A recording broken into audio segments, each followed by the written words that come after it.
இயேசுவின் அன்பு இதயங்களுக்கு காலை வணக்கம். இந்த நாள் உங்களுக்கு ஆசீர்வாதமாக அமைய வாழ்த்துக்கள்.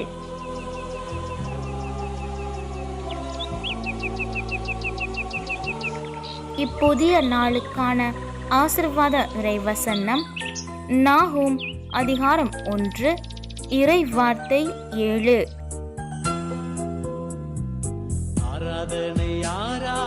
ஆண்டவர் நல்லவர், துன்ப நாளில் அவர் காவலரன் ஆவார்.